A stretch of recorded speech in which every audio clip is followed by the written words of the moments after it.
بسم الله الرحمن الرحيم. الحمد لله رب العالمين والصلاة والسلام على أفضل الأنبياء والمرسلين أما بعد فأستعيذ بالله من الشيطان الرجيم بسم الله الرحمن الرحيم. السلام علیکم ورحمۃ اللہ وبرکاتہ. عزیز طلباء کرام، امید کرتا ہوں احباب خیر سے ہوں گے. انشاءاللہ آج ہم مشکات المصابیح کے درس نمبر 125 میں باب ترجل فصل ثانی سے حدیث نمبر 4434 سے لے کر 4442 تک پڑھنے کی سعادت حاصل کریں گے. آج کے درس میں ان احادیث مقدسہ کا ترجمہ ہوگا اور ساتھ ساتھ ان احادیث مقدسہ کی توضیح و تشریح کرنے کی سعادت حاصل کریں گے. تو آئیے طلباء کرام بلا تاخیر بڑھتے ہیں اپنے آج کے درس کی طرف. بسم اللہ الرحمن الرحیم. حضرت انس رضی اللہ تعالی عنہ راوی ہیں. وعن انس قال نهى النبي صلی اللہ علیہ وسلم ان يتزعفر الرجل متفق علیہ. حضرت انس رضی اللہ تعالی عنہ کہتے ہیں نبی کریم نے اس سے منع فرمایا کہ کوئی مرد اپنے بدن یا کپڑوں پر زعفران ملے. ان یتزعفر الرجل، تزعفر یہ زعفران سے بنا ہے.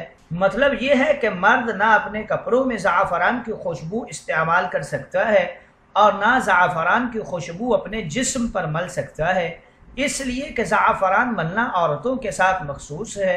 باقی اگر بعض صحابہ نے زعفران کو استعمال کیا ہے یا خلوق کو استعمال کیا ہے جو زعفران کا ہی دوسرا نام ہے، تو اس کا جواب یہ ہے کہ شاید وہ ممانعت سے پہلے کا واقعہ ہو، اور دوسرا جواب یہ ہے کہ نہایت قلیل مقدار میں استعمال کیا ہوگا، ممانعت کثیر مقدار کی ہے. اگلی حدیث مقدسہ کی طرف بڑھتے ہیں. حضرت عائشہ راویہ ہیں.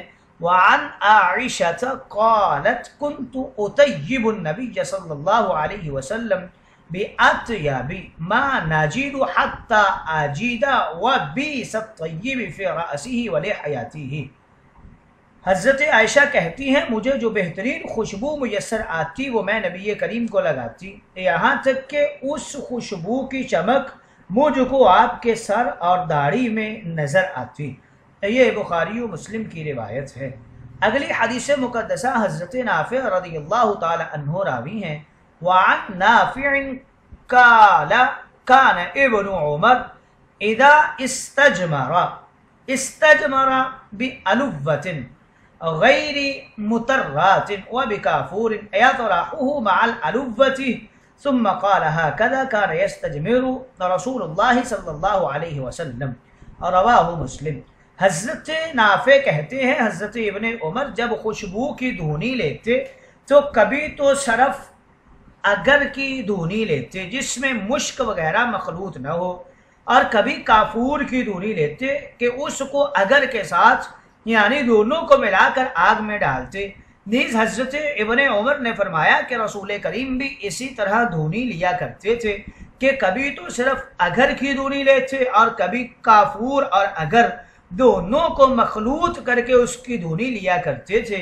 یہ مسلم شریف کی روایت ہے. گویا اس حدیث مقدسہ میں مخلوط اور غیر مخلوط خوشبو کی دھونی کا ذکر ہے. استجمارہ، یہ استجمار کے کئی معنی ہیں. یہاں انگیٹھی میں خوشبو ڈال کر اس کی دھونی لینے کو استجمار کہا گیا ہے. مراد خوشبو کی دھونی ہے. بِأَلُوَّةٍ با جارا، حمزہ پر زبر ہے، پیش بھی جائز ہے، لام پر پیش ہے، واو پر شد ہے اور زبر ہے، آخر میں گول تا ہے. وَهِيَ عُودٌ يَتَبَخَّرُ بِهِ، یعنی الوہ یہ عود کو کہتے ہیں. عود ایک اعلیٰ قسم کی لکڑی ہے جس کو جلا کر خوشبو حاصل کی جاتی ہے. حرمین شریفین میں مجمع کے اندر یا کبھی مطاف کے اندر عرب لوگ جلاتے ہیں. لوگ دوڑ دوڑ کر دھونی لیتے ہیں، اسی کو اگر بھی کہتے ہیں. آج کل مسجدوں میں اگر کی بتی جلائی جاتی ہے. العلوہ اور عود کبھی مشک و عنبر کے بغیر جلایا جاتا ہے اور کبھی اس کے ساتھ کافور ملا کر مخلوط جلایا جاتا ہے. یعنی ایک دفعہ اکیلے عود کی دھونی لیتے تھے اور دوسری دفعہ نبی کریم کافور وغیرہ مشک و عنبر ملا کر مخلوط کی دونی رہتے تھے۔ یطرحوہ یہ پھینکنے کے معنی میں ہے، مخلوط مراد ہے، اور غیر مطرات اس سے غیر مخلوط مراد ہے۔ اس باب کی اگلی فصل ثانی کی طرف بڑھتے ہیں۔ حضرت ابن عباس راوی ہیں، عن ابن عباس قال كان النبي صلی اللہ علیہ وسلم يقص او يأخذ من شاربه وكان ابراہیم خلیل الرحمن صلوات الرحمن علیہ یفعلہ، رواہ الترمذی۔ حضرت ابن عباس کہتے ہیں نبی کریم اپنی لبوں کو کترتے یا لیتے تھے، اور حضرت ابراہیم جو خدا کے دوست تھے وہ بھی ایسا ہی کرتے تھے، یعنی وہ بھی اپنی لبیں ترشواتے تھے۔ یہ ترمذی کی روایت ہے۔ گویا اس حدیث مقدسہ میں اس بات کی طرف اشارہ ہے کہ مونچھیں کٹوانا یہ انبیاء کرام کی سنت ہے۔ اگلی حدیث مقدسہ کی طرف بڑھتے ہیں۔ حضرت زید بن ارقم رضی اللہ تعالی عنہ راوی ہیں، وعن زید بن ارقم ان رسول اللہ صلی اللہ علیہ وسلم قال من لم یأخذ من شاربه فلیس منا، رواہ احمد اور ترمذی اور نسائی۔ حضرت زید ابن ارقم سے روایت ہے، رسول کریم نے فرمایا جو شخص لبوں کو نہ کتروائے وہ ہم میں سے نہیں ہے۔ یہ احمد، نسائی اور ترمذی کی روایت ہے۔ فلیس منا کے حوالے سے بتا رہے ہیں، یعنی اس شعبہ میں وہ ہمارے طریقے پر نہیں ہے، باقی دین میں تو وہ مسلمان ہی رہے گا، یا ہمارے ساتھ ان کا کوئی تعلق نہیں۔ یہ بطور اسلوب حکیم فرمایا کہ وہ پریشان ہو کر توبہ کر لے گا، یا یہ تشدید و تغلیظ اور تحدید و توبیخ کے لیے جملے ارشاد فرمائے ہیں۔ اگلی حدیث مقدسہ کی طرف بڑھتے ہیں۔ وعن عمرو بن شعیب عن ابیہ عن جدہ ان النبی صلی اللہ علیہ وسلم کان یأخذ من لحیتہ من عرضها وطولها، اور رواہ الترمذی وقال هذا حدیث غریب۔ حضرت عمر ابن شعیب اپنے باپ سے اور وہ اپنے دادا سے نقل کرتے ہیں کہ نبی کریم اپنی داڑھی مبارک کو عرض و طول میں، یعنی نیچے سے بھی اور دائیں بائیں جانب سے بھی کم کر لیتے تھے۔ ترمذی نے اس روایت کو نقل کیا ہے اور کہا ہے کہ یہ حدیث غریب ہے، یعنی اس حدیث مقدسہ میں داڑھی کی اطراف کو برابر کرنے کا حکم دیا گیا ہے۔ یا خذ من اطراف اللحیہ، اس سے مراد وہ بڑے ہوئے بال ہیں جو دوسرے بالوں سے بڑھ جاتے ہیں، جس سے داڑھی کی ہمواری میں فرق آتا ہے، اس لیے اس کے زائد حصہ کو کاٹا جاتا ہے۔ اس سے داڑھی چھوٹی کرنے کا ہرگز جواز نہیں نکلتا۔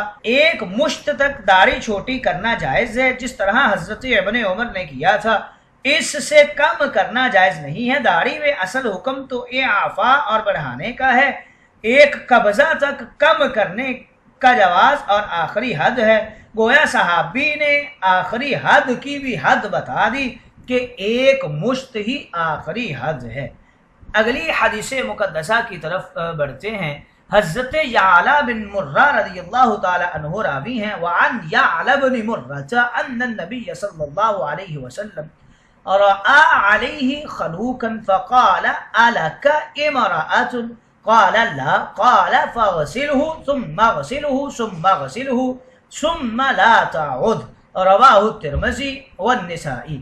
حضرت یعلا بن مرہ سے روایت ہے، ایک دن نبی کریم نے حضرت یعلا کے کپڑوں پر زعفران سے مرکب خوشبو یعنی خلوق لگی ہوئی دیکھی تو فرمایا کہ کیا تم بیوی والے ہو؟ انہوں نے کہا نہیں۔ آپ نے فرمایا تو پھر اس کو دھو ڈالو، پھر اس کو دھو ڈالو، اور پھر فرمایا کہ پھر اس کو دھو ڈالو، اور پھر آئندہ کبھی استعمال نہ کرنا۔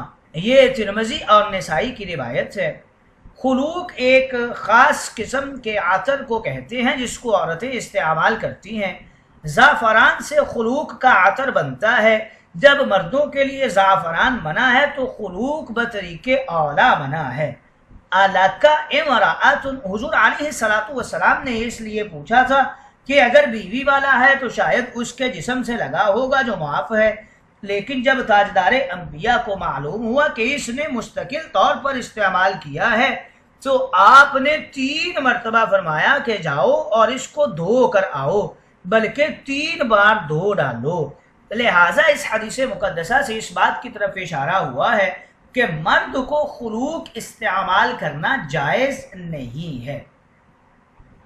حضرت ابو موسیٰ اشعری رضی اللہ تعالی عنہ اگلی حدیث مقدسہ کے راوی ہیں۔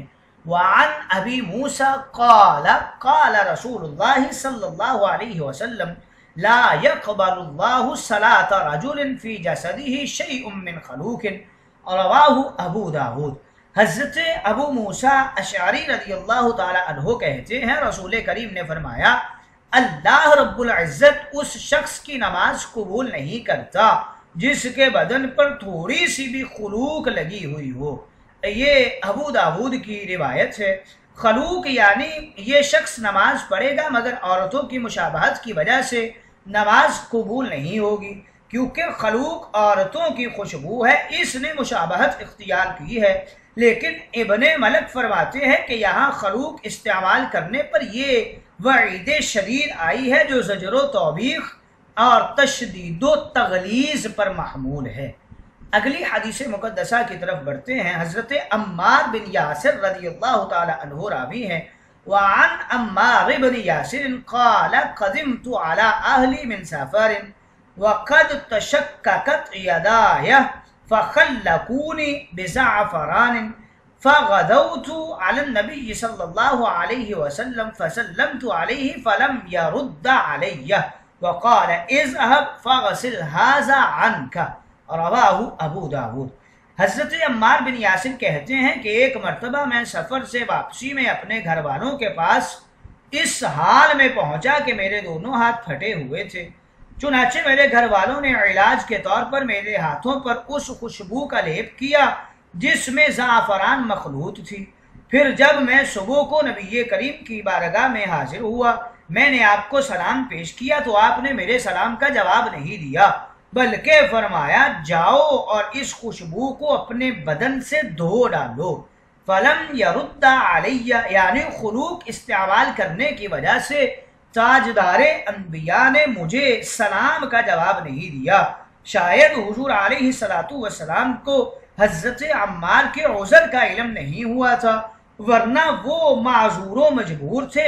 بطور دوا زعفران استعمال کیا تھا اور بطور دوا تو استعمال کرنا عند الشرع جائز ہے۔